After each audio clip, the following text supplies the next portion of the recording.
against dark.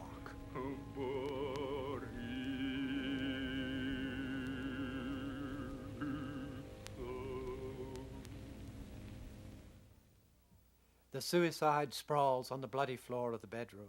I witness the corpse with its dabbled hair. I note where the pistol has fallen. Whitman saw the worst as clearly as Manet. He had shared a bed in the frame house in Brooklyn with a congenital idiot brother, the bed Thoreau found unmade on his visit and the chamber pot unemptied. There was the drunkard brother, married to a streetwalker, and a third, the venereal Lee, who died of softening of the brain. But against Manet's clever reporting, as Salvian said of the late Romans, saturated with sardonic herbs, Whitman's also factual revolt, what is commonest, cheapest, nearest, easiest is me, and the truest and greatest poetry can never again in the English language be expressed in arbitrary and rhyming meter, holds to its winged purposes. The moth and the fish eggs are in their place. Give me the splendid silent sun with all his beams full dazzling. That from 1865. And from the Song of Myself, we also ascend dazzling and tremendous as the sun.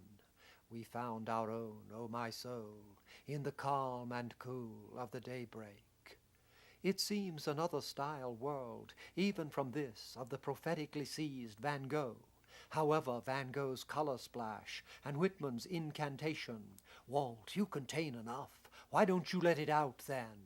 Press the god rape on the immediate.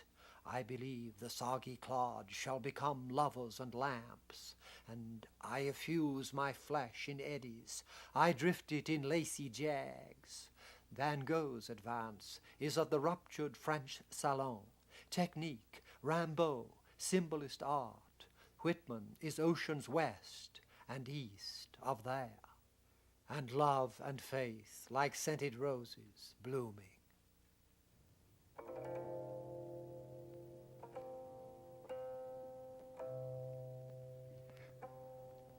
From Emerson's Brahma, find me and turn thy back on heaven.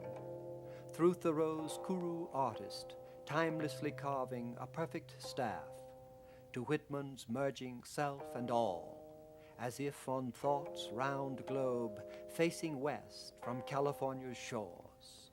In that America, the affinity with Eastern wisdom was clear. Yet we have only to admire a Sung landscape of such contemplation, this Ma Yuan walking a mountain path in spring, to sense how far, in leisured refinement of poet sage and chin-bearing attendant, its millennial evocation of distilled earth and body is, from Walt's vulnerability of post-romantic universe and person.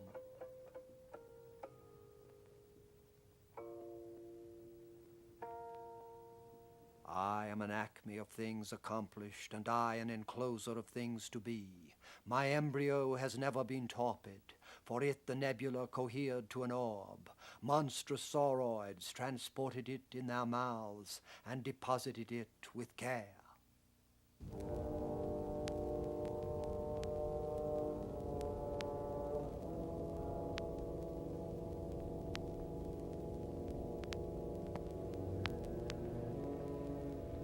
Whitman's O My Soul finds its own in cosmic God space.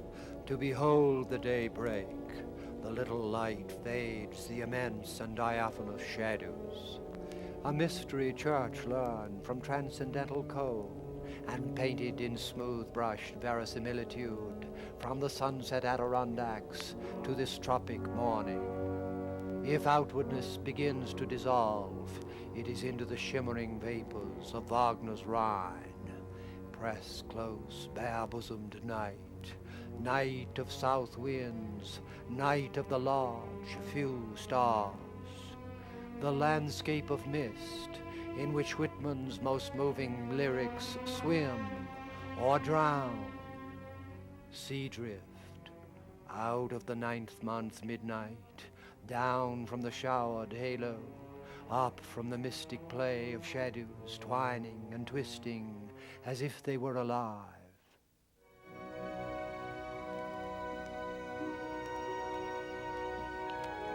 Death, death, death, death, death, death. The word of the sweetest song, and of all songs, the sea whispered me. It is Tristan's tragic, infinite landscape, which Blakelock also moved toward, earth floating in water and moon, that the memories of Lincoln require. When lilacs last in the dooryard bloomed, and the great star early drooped in the western sky in the night, I mourned, and yet shall mourn with ever-returning spring. Lilac and star and bird twined with the chant of my soul, there in the fragrant pines, and the cedars dusk and dim.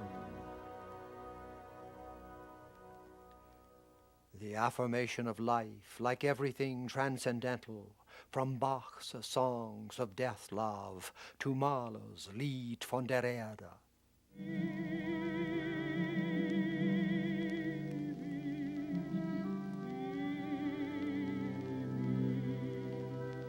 Is Nietzsche's joy in love with eternity, doch aller Lust will Ewigkeit, will tiefe, tiefe Ewigkeit.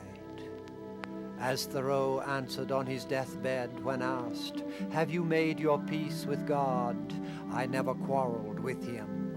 So Melville, in the fever of Moby Dick, knew we were now in that enchanted calm which they say lurks at the heart of every commotion. Even so, amid the tornadoed Atlantic of my being, do I myself still bathe me in eternal mildness of joy. It was the sea mark to which Whitman sailed from the 1868 passage to more than India.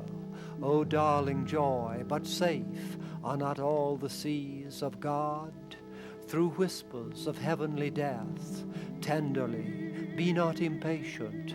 Strong is your hold, O mortal flesh, strong is your hold, O love.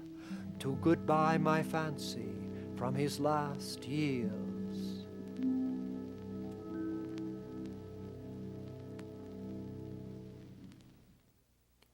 Goodbye, my fancy. Farewell, dear mate, dear love. The slower, fainter ticking of the clock is in me. Exit nightfall, and soon the heart thud stopping. Goodbye, my fancy. Yet let me not be too hasty.